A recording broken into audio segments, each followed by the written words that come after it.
이번에는 첫눈과 인간 문명의 관계 등과 관련된 강의입니다. 윤상철 박사님은 주역의 대가, 대산 김석진 선생님 문화에서 수학했고 대유학당 대표로서 주력 분야는 주역과 동양 별자리 연구 및 여러 가지, 그러니까 이제 별자리 연구 주역에 관련된 오늘 강의를 아주 짧고 굵게 강의해 주시겠습니다. 큰 박수로 맞이해 주시기 바랍니다.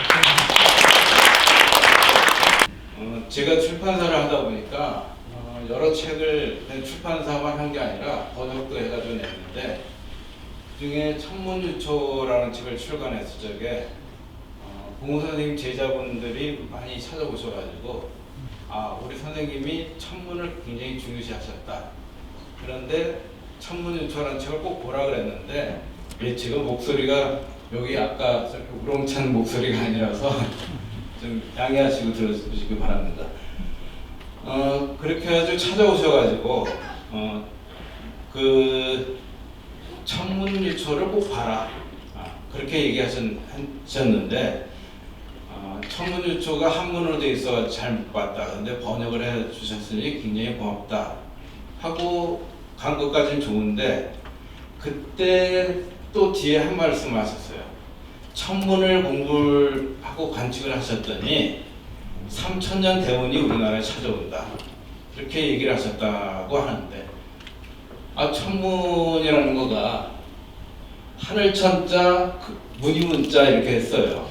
그럼 하늘의 무늬라는 건데, 하늘의 무늬에 뭐가 있어요? 기껏 해봤자 해와 달, 별, 조금 더 나가면 구름이라든가 바람이라든가 이런 정도인데, 먹구름이 끼면은 비가 오겠다, 아니면은 필수에 달이 지나가면은 비가 많이 폭우가 내리겠다, 아니면 하늘에 그 화장실별이 있고 똥별이 있고 오줌별이 있는데, 그 별 색깔이 붉게 변하면 전염병이 돌겠다.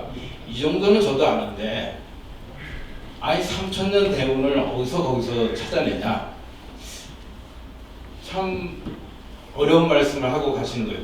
근데 저도 천문을 많이 관측하고 보고 또 문서도 많이 봤지만 3000년 대운이 온다는 말은 거의 없어요. 아무데도 없어요. 그래서 그걸 나름대로 이제 생각을, 이 책 저 책을 보면서 생각을 했는데, 조선의 왕조실록이 있어요. 그 천상열차 분야지도는 태조 때 처음 이제 고구려 때 작품들을, 그것을 다시 또 이제 수정을 해서, 수정이라고 하죠, 많이 한 것도 아니에요. 밑에 글 몇 개 구절만 고쳤고 나머지는 이제 다 그대로 이제 베낀 겁니다.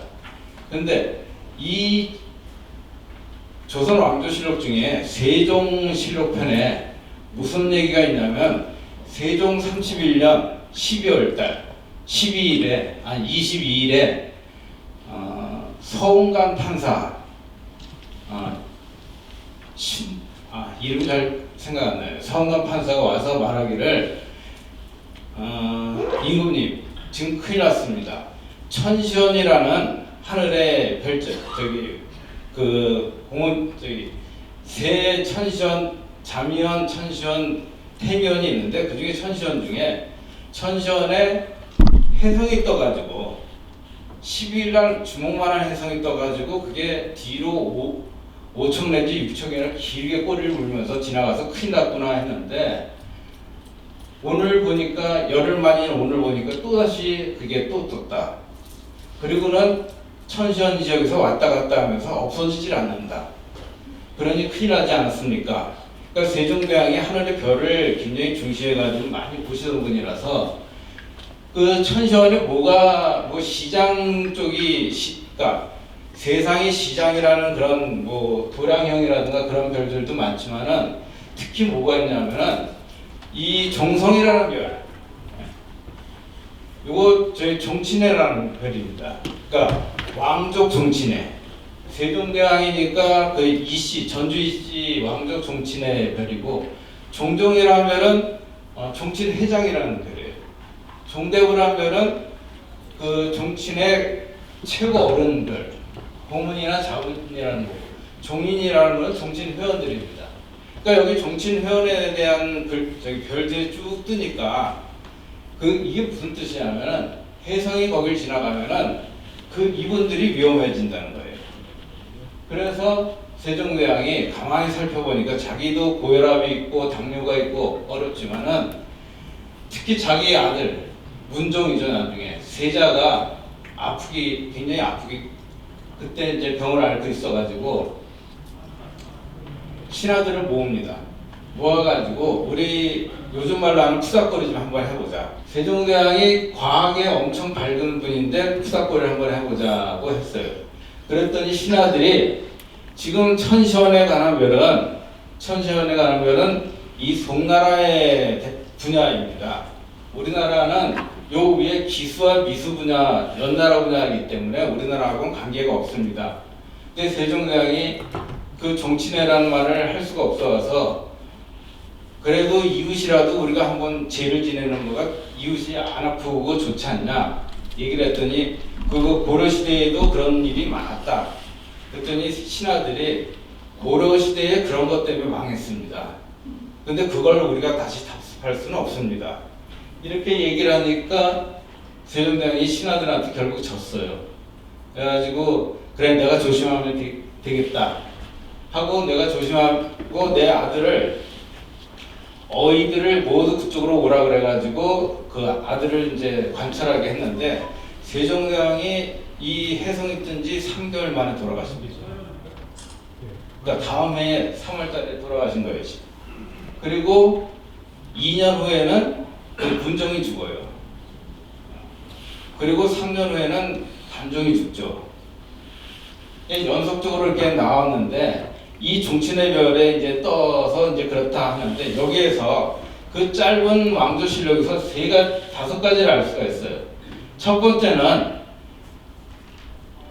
별이 이렇게 많은데 혜성이 그쪽에 뜨면은 교란작용이 일어나가지고 안 좋은 일이 벌어진다 하는 거 한 가지고 근데 혜성이 뜨면은 왜 안 좋게 되나요?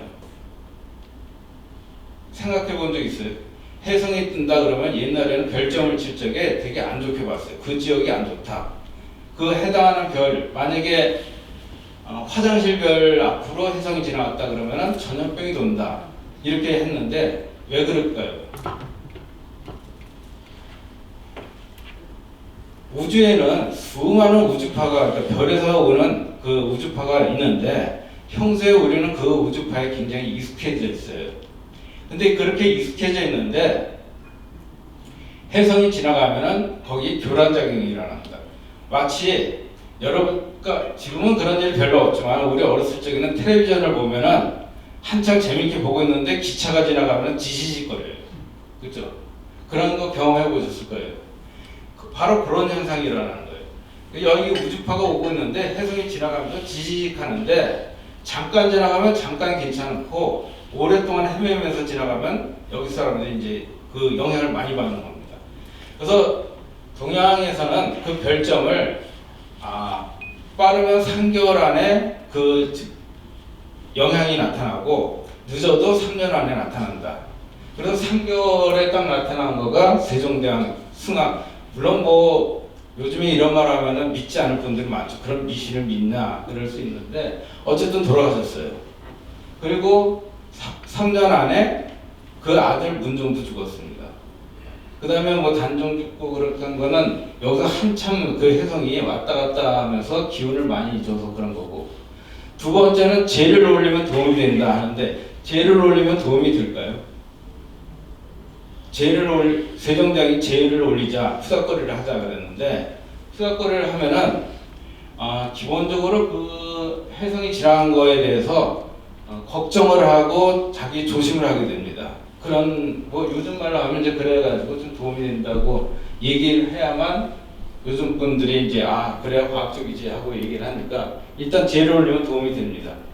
그리고 빠르면 3개월 안에 그 현상이 일어나고 늦으면 3년 안에 또 현상이 일어납니다. 또 한 가지는 하늘의 분야와 여기 이 천문이 있으면은 여기는 연나라 분야, 여기는 송나라 분야, 여기는 뭐 위나라 분야 이렇게 쭉 나눠놨습니다. 그 분야와 우리 지상에서 그 분야에 해당하는 지역하고 맞아야 사건이 크게 일어난다는 거예요. 아무 때나 일어나는 게 아무한테나 영향을 주는 게 아니라 그 사람한테만 일어나는 거예요. 그 지역 사람한테만. 그 다음에 마지막으로 중요한 거가 우리나라는 연나라 분야다. 연나라 분야라서 거기가 간방이다. 여러분 간방이 뭔지 아세요? 동북간방이라고 하는데 방위상으로 동북 쪽에 해당합니다. 시간으로는 축시 인시에 해당합니다. 그래서 동북간방에 연나라가 있는데 여기 연나라 끝에 연나라 분야에 28수 여기 중요한 별인데 지우에 해당하는 별입니다. 기수가 있고 두수가 있습니다. 두수는 여기 북두성하고 구별하느라고 남두라고 불러요. 여기는 북두, 남두 이렇게 부르는데 기수하고 두수가 우리나라에 해당하는 별인데 해당하는 별이 기운을 모으고 그러니까 가까이 있으면은 기운이 있는 거고 멀리 떨어지면은 기운이 없어요. 뱀이 또알을 들고 이렇게 있으면은 언제든지 물러갈 수가 있는데 축 늘어져 있으면은 공격을 못 해요. 그렇죠? 뭐든지 연합하고 집중하면 되는데 집중을 안 하면은 이 별이 힘이 없는 겁니다. 기수는 무슨 별이냐 하면은 동방칠수 중에 제일 끝별이 각항자방 신미기가 있는데 각수는 뿔이고 항수는 목이고 저수는 가슴이고 방수는 위에 해당합니다. 그 다음에 심수는 심장, 미수는 꼬리고 기수는 이 키기자예요. 키기자는 뭐 하는 거죠? 키는 까불러 가지고 곡식의 알맹이는 놔두고 껍질은 내보내는 거가 키예요. 그러니까 요거가 학문에 해당하는 거예요. 그러니까 버리는 별입니다. 필요한 거는 거두고 요즘에 기독교에서 휴거라고 하는 거 그거하고 비슷해요. 알짜배기는 올리고 껍질은 내보내는 거. 그 기수고 두수는 무슨 별이냐면 생명을 살리는 별이에요. 그러니까 여러분이 이제 아까 님이 뭐 4명 더 낳으라 그랬는데 2명밖에 안 낳았다 하셨는데 많이 낳고 싶으면은 이 남두수한테 빌면 돼요. 나 더 낳게 해달라 하면은 남두수고 북두수는 뭐예요? 죽음을 관장하기 때문에 이 별은 너 생명 더 연장해달라고 하는 거는 여기서 비는 거예요. 제갈운명이 생명 연장해달라고는 북두수에다 빌었어요. 그래서 남두수는 생명을 낳게 하는 거고 북두는 생명을 죽이는 거고 그래서 여러분이 죽으면 칠성판에다가 이렇게 묵는다 그러죠. 그 칠성판이 뭐냐면 북두칠성 7개 구멍을 요즘에 구멍을 파기 힘드니까 그 7개 그림으로 그려놔요. 그래서 거기다 묶어서 잘 산소에다 묻으면은 영혼이 북두칠성한테 배달이 되는 거예요. 택배식으로. 배달이 되면은 북두칠성이 저 밑에 남쪽에 귀수라는 별이 있어요. 거기 적식이라고 시체의 기운을 모으는 별이 있는데 그 별에다가 가둬두면은 남두수가 필요하면 다시 또 북자로 떠가지고 또 세상에 내놓고 북두수는 거두고 요게 이제 천문의 구조입니다. 연나라 분야라고 했는데 우리나라가 그럼 여기 간방이죠. 간자가 어떻게 쓰냐면은 그 날일자 밑에 씨앗자가 있어요. 해 씨앗이라는 방향입니다. 여러분이 이제 수도를 많이 하셨으니까 천개어자 하는 건 이제 아시겠죠? 하늘이 자시에 열린다. 하늘이 자시에 열린다. 그 자시에 열린다는 게 무슨 뜻인가요? 자시에 열린다는 거는 하늘이 기운을 땅에다 내려보낸다는 거예요. 수도를 하시는 분들은 여기 위에까지 올라갔던 물기운이 아래 신장 쪽으로 쭉 내려가는 때가 저기 자시라는 거예요. 자시. 그래서 자시에 움직이면은 신장으로 습기운이 모이지 못해가지고 여러분이 이제 빨리 늙게 됩니다. 그리고 지벽어축이라는 거는 땅이 축시에 열린다. 이거 합해서 개벽이죠. 개벽하는 건데 땅이 열리는데 하늘의 기운은 다 양이라서 위로 올라가는데 이 불기운이 돼서는 내려오고 땅의 기운은 다 음이라서 밑으로 내려가는데 불기운만 올라가요.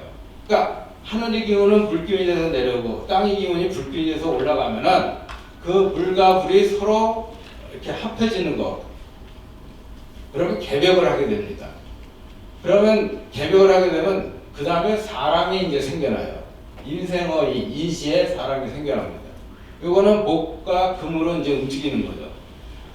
그래서 인시에 사람이 움직여야 되기 때문에 사람이 움직이는데 이때는 그래도 움직이지를 못해요. 왜 움직이지를 못하냐면은 여러분이 이제 여기 스님들도 많이 수도도 하시고 그러는데 스님들이 인시가 되기 전에 일어나셔가지고 도량형이라고 막 그 절 주변을 막 돌고 그러죠. 목탁을 치면서. 그래서 일찍 돌아가셔요. 나쁜 것도 안 드시고 수도도 잘 하시는데 인시에 일어나서 왔다 갔다 하시기 때문에 돌아가셔요. 인시에는 남자, 여자, 노인네, 어린애 할 것 없이 고추가 서요. 왜 쓰냐면 기운을 받기 위해서 씁니다. 어린애가 성교를 하려고 꽃을 세우는 게 아니에요. 어떤 사람은 오줌마에 가서 그렇다는데 오줌마에서 쓴 것도 아니에요. 인시의 기운을 받아야 됩니다. 천겨자에서 수기가 내려오고 지벽어축에서 화기가 올라간 거를 인시에 사람이 받아야 되기 때문에 노인네도 인시 되면은 고추가 섭니다. 그때 그 성교를 섰다 다행이다 그래서 성교를 하면 박상 들고 그래요. 여러분 수도할 적에 이 시간 되면은 다 불뚝불뚝 서게 되어 있습니다. 그래서 요 시간까지 인시까지 기다렸다가 기운까지 다 받은 다음에 나가야 돼요. 그래서 여러분이 그 태아 임신하게 되면은 4주째 될 적에 그 고추가 모체가 이제 열이 많으면은 안으로 숨어 고추가 안으로 자랍니다. 안으로 자라기 때문에 여자 성기가 되는 거고 어머니가 이제 몸이 차고 그러면 열을 받으려고 머리고 손이고 발이고 고추고 다 밖으로 자랍니다. 그래서 남자로 태어나요. 그때 이제 바뀝니다. 나중에 뭐 시간이 많으면 유전자하고 같이 얘기하겠지만 하여간 여기 오늘은 그렇게 그 정도만 하고요. 그래서 인생원인에 해서 목에 하는데 요 인이 뭐냐면 바로 반방입니다. 반방이 뭐냐면은 자축인묘로 따지면 축과 인에 해당하는 거고 하루로 따지면 새벽이고 1년을 따지면 초봄이 됩니다. 시작과 끝입니다. 주역으로 간께는 이렇게 그리는데 이게 하나의 문, 나가고 들어가는 문에 해당하는 거고 그리고 높이 서 있는 산에 해당해요. 여기가 시작과 끝이라는 거가 여러분 전라도하고 경상도하고 구별하는 거가 뭘로 구별하냐면 뭐 백제와 신라로 구별하는 게 아니라 지리산 이쪽은 경상도고 저쪽은 전라도예요. 산으로 구별하는 거예요. 그래서 여기서 시작과 끝이 작용합니다. 아까 기수와 두수가 우리나라 별이었는데 지금 그 별이 이렇게 별의 형태를 있고 별이 반짝반짝 빛나면은 여기 지역이 잘 되는 거예요. 근데 별이 이렇게 키 모양으로 되어 있는 게 아니라 이렇게 느슨하게 이렇게 4개의 별이 했으면은 이 역할을 제대로 못 해가지고 이 지역이 잘못되는 겁니다. 근데 지금 오늘이 15일이죠. 오늘 지금 이제 기수와 두수를 언제 볼 수 있냐면은 새벽 2시 반쯤, 그러니까 내일 새벽 2시 반에 남쪽 하늘을 보면은 왼쪽에 기수가 있고 오른쪽에 두수가 있어요.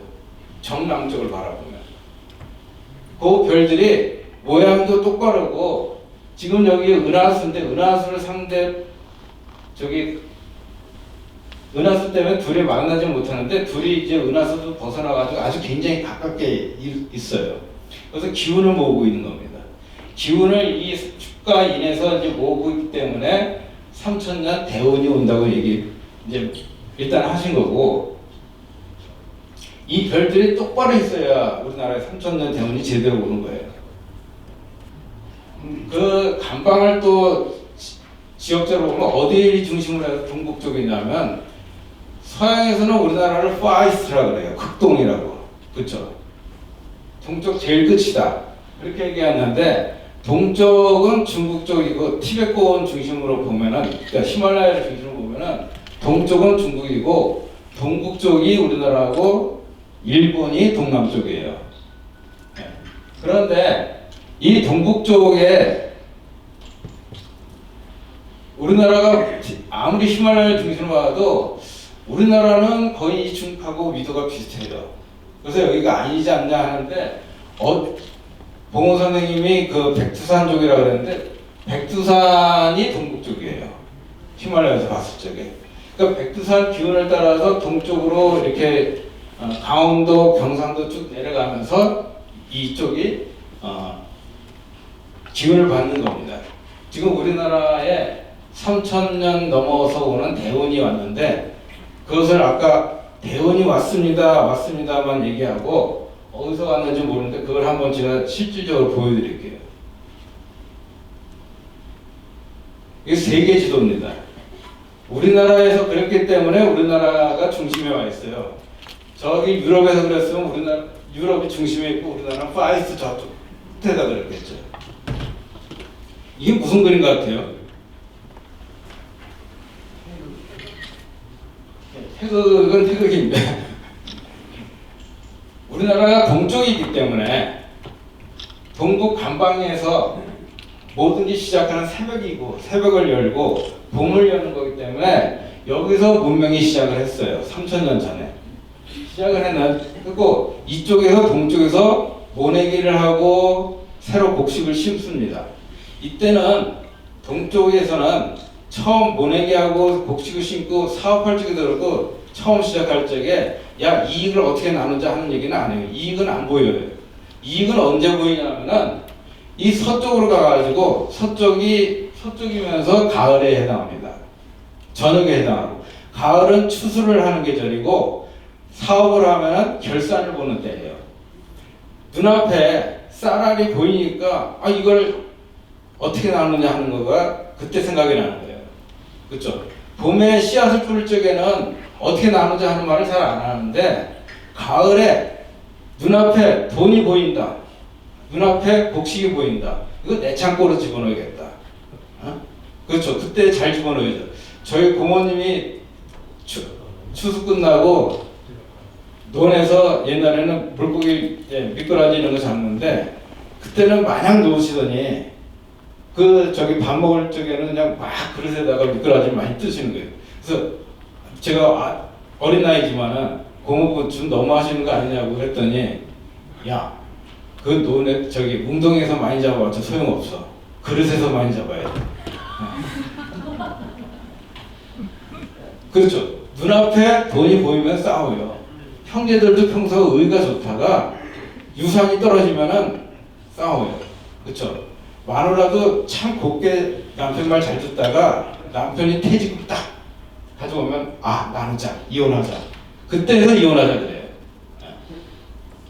그래서 서양에서 나누는 법이 나와요. 여기 결실을 맺는 거니까. 그래서 결실을 어떻게 맺냐, 어떻게 나누냐. 세계에는 두 가지 큰 사조가 있어요. 나누는 법칙에서. 내가 돈도 많이 됐고 일도 많이 했으니까 내가 더 많이 가져가겠다 하는 자본주의가 있고, 내가 일도 잘 못하고 돈도 없어서 투자를 못했지만 나도 너만큼 식구가 된다, 그러니까 우리 똑같이 나눠 가지자, 쓰는 건 나도 잘 쓸 수 있다 하는 공산주의가 있어요. 나누는 법칙은 딱 두 가지 크게 나누면은, 여러분 자본주의가 좋은 것 같아요, 공산주의가 좋은 것 같아요? 아니 솔직하게 공산주의 좋으시다는 분 편하죠. 그렇죠. 마냥 놀아도 되고 어차피 나눠주니까. 그냥 자본주의 좋다 하시는 거. 죽기 살길이는데. 사실은 사람들은 다 자본주의가 좋아요. 왜냐면 그게 본능에 맞아요. 그래서 지금 북한에도 그 자기 집 앞에 텃밭이 굉장히 잘 된다 그러잖아요, 농사가. 이거 하면 내 거가 되니까. 내가 남보다 지위가 높고 남보다 잘 사는 게 좋지, 남하고 똑같이 사는 건 다들 싫어해요. 그래서 이게 본능이에요, 사실은. 그 도덕적으로 하면은 야 같이 나눠가지고 같이 써야지 이렇게 얘기하는데 사실 그러기 싫어해요. 그래서 공산주의는 그거는 참 사회적으로 도덕적으로 좋아 보이긴 하지만은 본능하고는 어긋나니까 태양이 뜨는 방향, 자연스러운 방향이 아니라 반대 방향으로 가요. 본능하고 반대 방향으로, 자연하고 반대 방향으로. 그래서 영국에서 자본주의, 공산주의가 다 이게 서쪽 끝에서 다 서양에서 나왔다가 여기서 어디로 갑니까? 소비에트 연방, 소련으로 가서, 중국으로 가서 북한으로 옵니다. 북한까지 왔어요. 더 못 내려갔어요.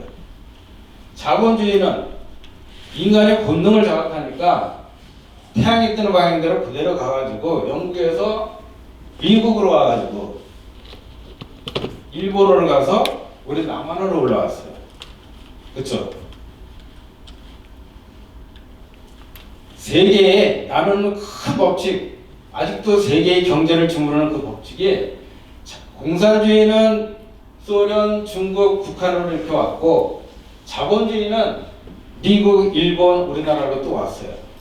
그래서 여기 와서 공산주의도 나도 더 내려가고 싶다 하고 온 힘을 다하고, 자본주의는 더 올라가서 여기까지 다 자본화시키고 싶다 하고 서로 싸우는데, 미안하게도 우리나라에서 38선이 딱 나눠지고 철조망이 쳐지고, 지금은 아주 철조망도 사람 모으고 가지도 못하게 쳐지고, 거기 100만이 넘는 대군이 지키고 있어요. 그렇죠? 남한, 북한 그 철책선에 있는 군인들만 100만이 넘어요. 세계 군사력으로 4대 강국이에요, 우리나라가. 그런데 그 나라가, 북한도 또 거기 못지않은데 그 나라들이 다 합쳐져요. 그래서 자본주의와 공산주의가 우리나라에다가 막 기운을 쏟아붓고 있는 거예요, 지금. 눈으로 보이죠? 아까 말로만 할 때하고 또 다르죠? 쏟아부어가지고 여기 100만 대군이 지키고 한 치도 못 가게 이제 서로 힘을, 내가 더 자본화 시키겠다, 내가 더 공산화 시키겠다 해가지고 서로 싸우고 있는데, 한 치도 못 움직인 거가 지금 언제 53년부터 지금까지 일갑자 내공이 넘어가서 80년 넘어가요. 그래서 우리나라에서, 미국에서는 전쟁을 하고 가족 중에 한 명꼴로 다 죽었는데, 그렇게 되면은 정신병원 가가지고 수면제 그리고 신경안정제 배당 받아서 먹어야 되는데, 한국 사람은 어떻게 저렇게 태평하냐. 오히려 미국에서 3명 중에 1명꼴로 정신병원에서 신경안정제 받아서 처방받아 먹어요. 북한에서 미사일 쏜다 그러는데, 그러면 괌하고 하와이에서 막 땡땡땡 치면서 비상 걸려요. 한국 사람은 휴전선 바로 밑에 있으면서도 쏘거나 말거나 태평해요. 그렇죠? 우리나라가 그렇게 하고, 또 어떤 기운이 있냐면, 우리나라가 올림픽을 동계올림픽, 하계올림픽도 치렀죠. 세계인들이 모두 모였어요. 88 올림픽 하기 전에는 미국 올림픽, 소련 올림픽 해가지고, 그때 소련에서 할 적에는 저기 자본주의 사람들 하나도 안 가고, 미국에서 할 적에는 저기 공산주의 사람들 하나도 안 갔어요. 88 올림픽 때 다 합쳐서 한 거예요, 처음으로. 그리고 월드컵이라고 세계인의 축제라고 하는 월드컵 우리나라에서 열렸죠. 또 세계은행 총재 김영시 나왔죠. 그리고 세계 대통령이라는 유엔 사무총장 박영무 씨 나왔죠. 우리나라가 경제력으로 10대 이상 굉장히 강국이 됐죠. 그러니까 이 기운이 다 몰린 덕분이에요. 요즘에 보면은, 요즘에 정치인들 싸우는 거 보면은, 우리나라를 기운이 몰리기 뭐가 오고 3000년 대운이 뭐가 와 할 정도인데, 그런데 그거가 왜 싸우냐 하는 건 이제 좀 이따가 제 2부에서 하고, 일단 이 사진을 잘 기억해 두세요. 시간 없다고 질린댔다고. 재생이 기가 막힙니다. 7분 전 5시요. 제가 끝나야 될 시간이에요. 12시까지 해도 난 상관없어요. 그래서 우리나라에 어떻게 해서 세계의 기운이 몰려드는데 우리나라는 어떻게 또 그 기운을 받아들이냐 하는 거가 여기 나옵니다. 세계에 원래 5,000년마다 동호 선생님이 얘기하셨듯이 5,000년마다 이렇게 바뀌게 되는데 지난번에 잘못 바뀌어가지고 3,000년 만에 바뀌게 됐습니다. 바뀌어가지고 주역에는 어떤 사상이 있냐면 무국, 태극, 양이, 사상, 8개, 64개 이렇게 발전한다고 이준법으로 나가는데 무국이 세상이 먼저 와요. 선천에서 1936년이 모자라는데 그런 36년 모자라는 거를 우리나라에서 36년 동안 주권이 없는 세상이 된 거가 이제 무국이 되는 거예요. 일제라고 해서 우리나라 사람이 안 산 건 아니에요. 다 자식 낳고 살고 취직하고 다 살았어요. 그런데 일제 동안은 우리나라가 주권이 없으니까 어떤 정치를 어떻게 나간다 개입도 없고 제대로 살 수도 없는. 그러니까 지금 뭐 기껏해 우리나라 사람들이 친일이다 아니다 했는데 사실 친일 살아있는 게 친일 아니에요. 그쵸? 그때 왜 대항에서 왜 안 싸웠어요? 살아있는 게 친일이에요. 그 친일파들은 어떤 사람들이냐면 어떻게 보면은 대학 나오고 그때 잘 사는 사람들이 친일을 했다는데 대학 나온 사람이 일본의 총칼 앞에 두고 너 우리나라 위해 가지고 글 써라 발표해라 그러면 안 할 수 있어요. 이 30년 동안 하루 이틀도 아니고. 하여간 그래서 이 일본이 일장기라고 하는 하는데 저 기는 우리나라 태극기처럼 가운데 이렇게 무늬가 있는 게 아니라 무늬가 없어요. 태양을 상징하는 거라서 무늬가 없습니다. 그게 바로 무국이에요. 극자를 뜻극이라고도 하지만 기준국이라고 해요. 기준이 없다. 그래서 무국입니다. 그래서 30년 지나고 나서 광복이 됩니다. 광복이 되니까 우리나라가 바로 태극기를 만들어요. 태극기는 이렇게 둘로 나누는데 여기가 양이고 여기가 음입니다. 양이고 음이에요. 그래서 태극기를 만들어서 나누는데 바로 우리나라가 잘 사는 줄 알았더니 북쪽은 소련군이 진주하고 남쪽은 미군이 진주해서 이렇게 딱 나눠줍니다. 그래서 이거 합치지 못하고 나중에 이승만 스님이 남한만의 정부를 수립을 하게 돼요. 이게 이렇게 수립된 건데 전에 그 봉선생 제자 중에 저하고 동갑내기 초월이라는 같이 공부하는 생이 있었는데 그 갑사의 갑사부터 수정봉까지 바위에 윤도경이라는 친일파가 자기 일본한테 주는 게 너무 일본한테 주는 거 할 수 없이 줬다는 거를 전부 기록을 벽에다가 기록을 해놨어요. 바위에다가. 네. 그래서 그 바위에다 기록을 해가지고 이게 어차피 우리나라는 36년 누구에게인가 줘야 되는데 소련한테 줄 수도 없고 중국한테 줄 수도 없고 일본한테 줬을 뿐인데 너무 욕하지 말아라 하고 이제 써놨다는데 그게 이 얘기입니다. 38선으로 나눠졌다. 우리나라 통일돼도 38선으로 나눠졌다. 그랬더니 북쪽은 여기 뭐라 그랬나 하면 우리가 빨갱이라고 그랬죠. 이게 양이라서 빨갱이에요. 빨간 색깔로 들었었다. 여기 남쪽은 뭐예요? 신갱이 내지는 청갱이라고 불러요. 근데 양과 음이 있으면 누가 먼저 움직이냐면 양이 먼저 움직여요. 그쵸? 남자 여자가 있으면 남자가 물론 요즘 여자가 먼저 하는 것도 있지만은 대개는 이제 남자가 많이 움직입니다. 그래서 이 북쪽에서 먼저 움직여가지고 한국 전쟁을 벌려요. 그래서 내려오는데 3개월 만에 낙동강까지 다 밀고 내려가는데 이 끝에만 남깁니다. 이 끝에 뭐가 있냐면 을숙도라고 하는 음이 씨앗이 있어요. 그리고 다시 또 올라갑니다. 인천 상륙작전부터 쭉 올라가서 다 점령하는데 신의주만 점령을 못했어요. 신의주는 또 양이 씨앗이 있는 곳입니다. 왜 씨앗은 점령을 못했냐 하면은 여러분 남자가 여자들 싫다고 해가지고 여자를 다 죽였다. 그러면 한 100년도 못해서 인류가 멸망을 합니다. 그렇죠? 아니면 또 여자들이 남자 꼴 보기 싫다고 해서 다 죽였다. 그럼 100년도 못해서 또 인류가 멸망해요. 그래서 씨앗은 남겨두는 거예요. 그래서 이 씨앗을 남겨둡니다.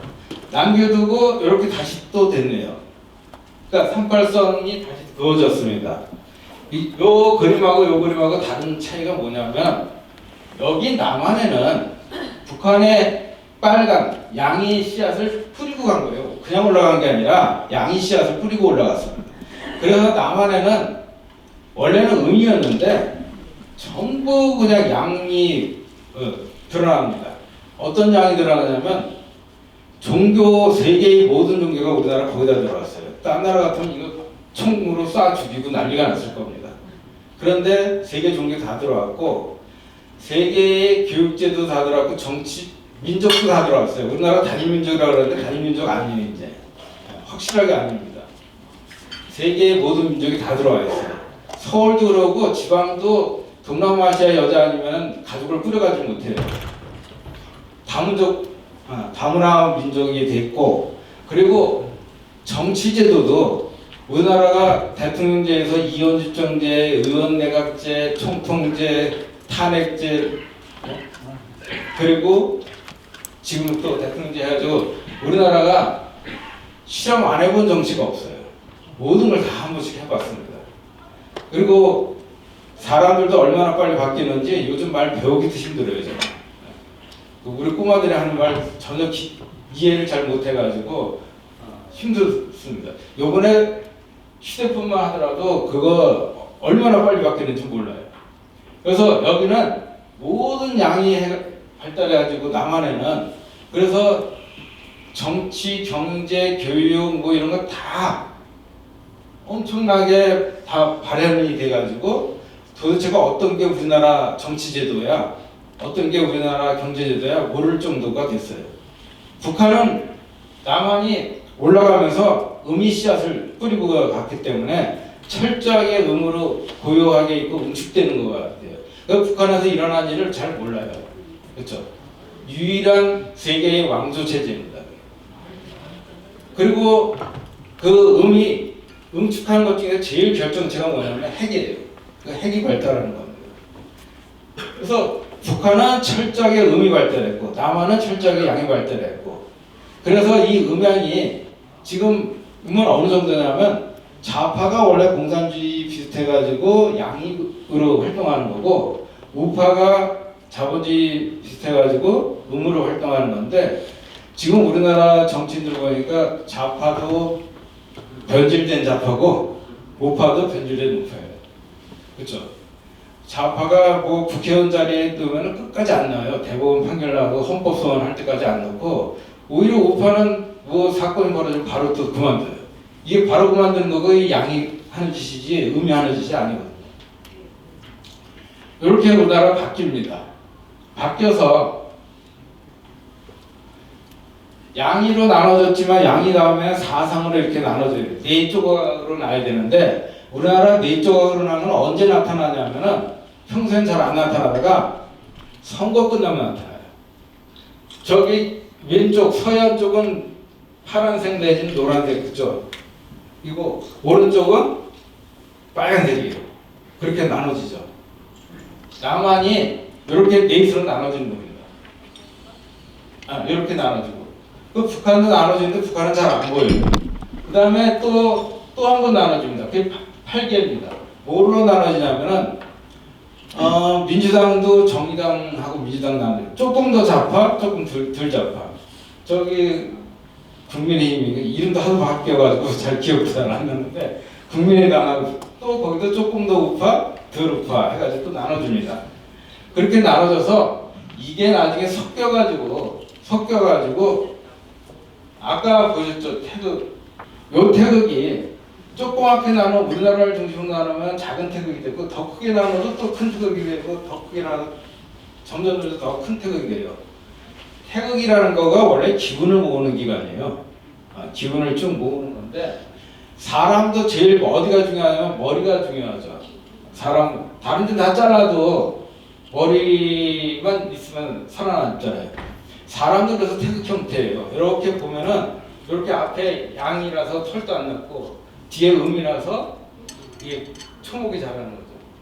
초목이 자라고 뒤에 있는 이 구멍 중에 여기 음에 있는 구멍은 자기 혼자 못 움직여요. 귀를 안 들으려면은 손으로 이렇게 막아야지. 야, 안 들어 그러다가 안 들리지 않아요. 들리죠. 그렇죠. 귀는 자율적으로 못 움직여요. 앞에 있는 구멍들은 손을 안 대도 나 안 볼래 하고 눈을 감을 수도 있고 나 숨 안 쉴래 하고 숨 안 쉴 수도 있고 나 입 안 벌릴래 안 벌릴 수도 있어요. 그러니까 앞에 있는 구멍은 양의 구멍이라서 지가 자율적으로 움직이는 거고 뒤에 있는 거는 음이라서 그렇습니다. 그래서 태극이 굉장히 중요한 거예요. 그래서 어린애가 태어날 적에도 우리 집 태극은 누구지? 해가지고 저기 외할머니가 우리 집에서 제일 캡장 먹어 태극이야 그러면 외할머니라고 해서 태어나요. 그리고 우리 친할아버지가 캡장이야 태극이야 그러면 친할아버지도 닮아서 태어나요. 동물들도 다 그렇고 사람은 더더욱 그래요. 언제 그럼 다시 자기 모습 찾냐면은 자기가 이제 힘이 세가지고 난 누구한테 의지 안 해도 돼 할 적에 자기 모습 찾아가요. 보세요. 그 누구 닮아 하면 애가 누구 닮아 태어났냐를 아시면은 우리 집안에서 누가 제일 힘이 세다 하는 걸 금방 알 수가 있어요. 네. 그래서 우리나라를 기운이 들어온 거를 남한과 북한이 합해서 그 기운을 세계의 기운을 다 먹는데 뭐가 제일이냐면 뭐라 그래도 현대사회는 돈이 최고라고 여기에다가 세계 금융 중심지를 만들면은 이쪽에 통일 안 돼도 통일된 효과도 있고 북한도 자기네 나라 그 돈이 전부 몰린다 그러면은 여기서 우리나라를 쳐들어올 이유가 없죠. 돈길을 막고. 그래서 여기가 우리나라만 기운이 다 모인 게 아니라 우리나라만 80년 동안 기운이 자본주의 공산주의 다 모인 게 아니라 우리나라 주변에 있는 나라들이 다 기운이 왔어요. 그래서 미국에 우리나라 주변이 다 4대 강국이에요. 우리나라 국경 마주친 나라들이. 북쪽으로 북한 위에 소련이 있죠. 중국이 있죠. 일본이 있죠. 그 다음에 태평양 너머로 미국이 있고 이게 우리나라 주변에 다 있는데 태평양 너머는 좀 멀지만 이 중국하고 이거 대만까지 해가지고 요 나라들이 미국의 국채 나라의 그 빚을 짓는데 국채에 거의 4분의 1 이상을 여기서 다 갖고 있어요. 그거를 지금 이게 한 10년 전에 제가 한 거라 4조 달러 이상 보유하고 있다는데 4조 달러의 10분의 1만 미국한테 그냥 바로 풀어도 미국 경제가 휘청거릴 정도예요. 그러니까 이 나라들이 힘을 합하면 미국이 꼼짝을 못할 정도예요. 여기로 기운이 다 모인 거예요. 물론 대한민국이 제일 많이 모인 거고 대한민국 중심으로 다 모인 거죠. 이건 얘기가 나왔으니까 잠깐 보면은 태극을 보면은 이런 빨로파 태극이 있고 이렇게 죽어가는 색깔 태극이 있어요. 이건 뭐냐면 태극이 이거는 양이 방향으로 이렇게 발전하는 태극이라서 산 사람 집에 하는 거고 이거는 음의 방향으로 이렇게 돌아가는 거예요. 그래서 죽은 사람 집, 그러니까 사당에다가 하는 거예요. 이게 태계서원 상덕사 문색이라고 산문이라고 하는데 거기에는 이렇게 그러니까 죽어가는 사람은 오른쪽이 우선이기 때문에 우선하는 태극을 그렸고 산 사람 쪽에는 산택을 그렸는데 아까 이렇게 하는 거는 지금 우선 태극입니다. 우리나라로 기운이 모이기 위해서 오른쪽으로 이렇게 가는 거고 지금 태극기의 태극은 이렇게 안 돼 있죠. 이렇게 해서 이렇게 돼 있죠. 반대로. 그렇죠? 그래서 이렇게 해서 이렇게 되는 거가 원래 태극은 이렇게 세워놓는데 이거는 가로로 이렇게 놓은 거가 딱 우리나라 저기 38선하고 비슷하게 생겼어요. 이쪽은 우리나라가 많이 뺏겨가지고 서쪽은 많이 뺏겨서 이렇게 됐고 동쪽은 많이 차지했어요. 그래서 그렇게 됐는데 앞으로 그 태극이 기운을 모을 적에는 이런 태극이었지만은 기운을 보낼 적에는 이런 태극이 돼서 우리가 모든 저기 그러니까 경제, 정치, 교육, 철학 이런 걸 다 통합한 다음에 기운을 원방으로 보내는 게 아니라 원방 보내는 동남아시아 쪽으로 해서 이쪽으로 보내고 이쪽은 알래스카 쪽으로 해서 이렇게 보내야 우리나라가 이제 굉장히 강대국이 될 겁니다. 요 태극은 시간상 넘어갈게요. 그래서 오성이 취합한다는 거를 장준도가 좀 해달라고 하는데 이 오성이 그 각함저방 신미기 부여 이실벽 기루이면 필자섬 정기누성 장인진에서 7개씩 별이 이렇게 돼 있는데 요 7개의 별을 오성이 취합하면서 차례로 가는데 기운을 모으는 거예요. 그런데 그 중에서 각수에서 모이면은 여기서 시작입니다. 분명히.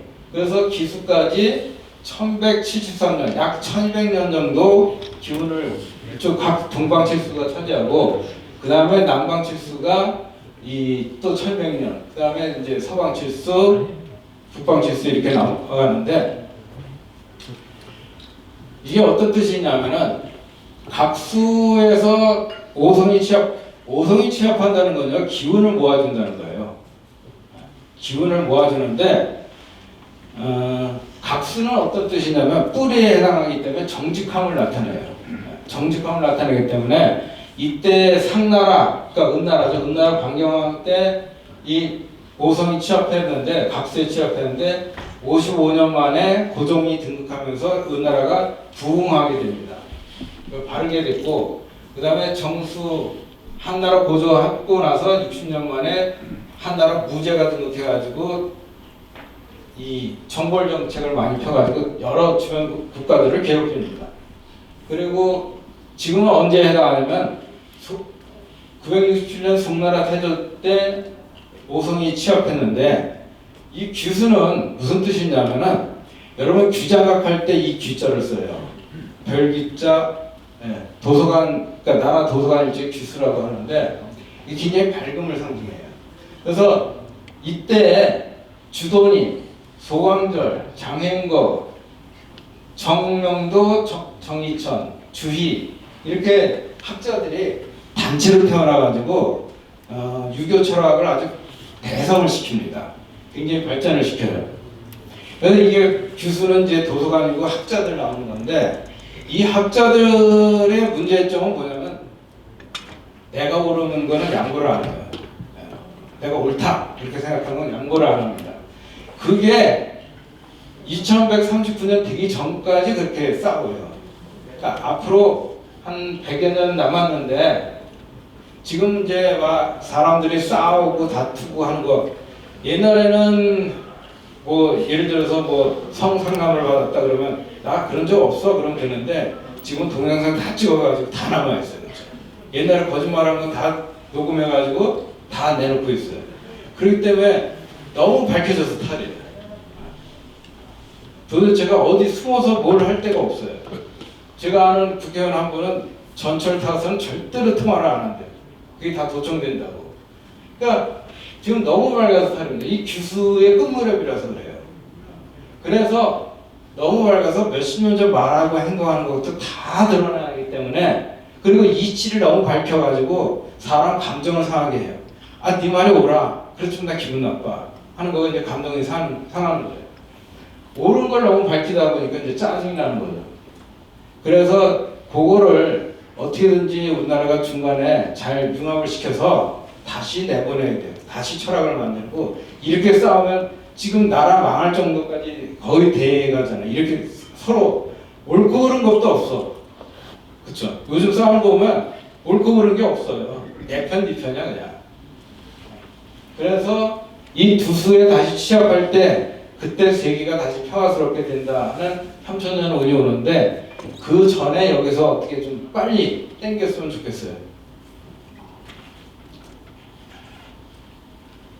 이거는 안 하려고 그랬는데 그 28수가 우리나라 돌아가는 거를 화담 서경석 선생이 이렇게 지역을 나눠놨어요.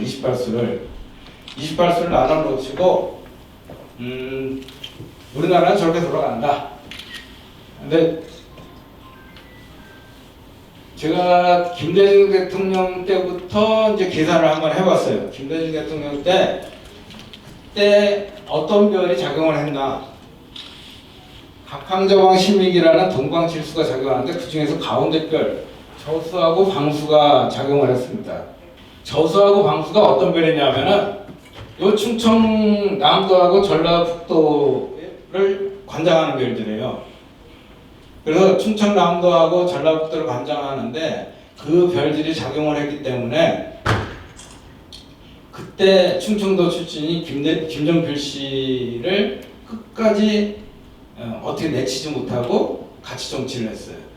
근데 이게 되게 웃긴 거가 김대중 씨 그러면은 전라도 쪽 기운을 받고 했어야 되는데 그때 막 세력이 세졌는데 바로 전라도 쪽 기운이 다 떨어져 나가고 전라도 쪽 기운 끝이에요. 끝에 떨어지고 다시 동방칠수 기운이 들어왔기 때문에 겉에 세력은 김대중 씨 세력이 더 셌지만 실질적으로는 김정필 씨가 우겨가지고 나도 한번 해볼래 하고 했으면 김정필 씨가 단일화하라고 했으면 김정필 씨가 됐어야 되는 거예요. 그게. 그런데 그걸 안 해가지고 그 대신 김정필 씨가 김대중 대통령 정치 내내 그 충청도군으로 충청도 그 몇 명 안 됐잖아요. 국회의원도. 그런데 그 막 국회의원 수가 너무 모자라니까 국회의원 꼬주기도 하고 막 그랬잖아요. 그래서 차지했고 그러니까 충청도군으로 김대중 씨 정치를 했고 2002년 노무현 대통령 때는 그때는 충청도 세력이 센 것 같은데 사실은 그 이 경상도 두부여하면서 쭉 올라가는 이 기분이 더 셌기 때문에 여기에 해당하는 노무현 씨가 나는 단일화 안 하겠다. 나 한번 세력이 적고도 한번 투표해보고 그 결과를 보겠다 하고 했더니 저기가 이해창 씨가 안 되고 노무현 씨가 돼가지고 됐습니다. 근데 이 별이 어떻게 되냐면 두 여호 유시벽 하면서 강원도 쪽으로 쭉 타고 올라가요. 그래서 노무현 대통령 때 뭐가 됐냐면 강원도 사람들을 많이 등용했어요. 이광재 씨라든가 아니면 강원도에서 저거 하는 지금 SBS도 그때 나온 거예요. 강원도 쪽이 많이 등용돼요. 이 뒤에는 뭐 여러분 그냥 생각을 해두세요. 이 뒤에 대통령은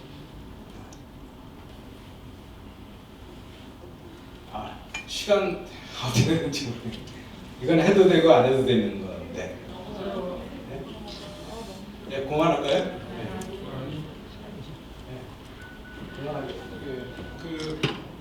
어쨌든 그 우리나라의 그 국운을 천문 현상과 우리 인간 생활에 밀접한 관계를 접목을 시켜가지고 저희한테 아주 특강을 해주셨습니다. 저도 각종 대학의 최고위 과정을 듣는 중에 이 주역 강의를 들었는데 대한민국의 최고봉인 것 같습니다. 박수로 부탁드립니다.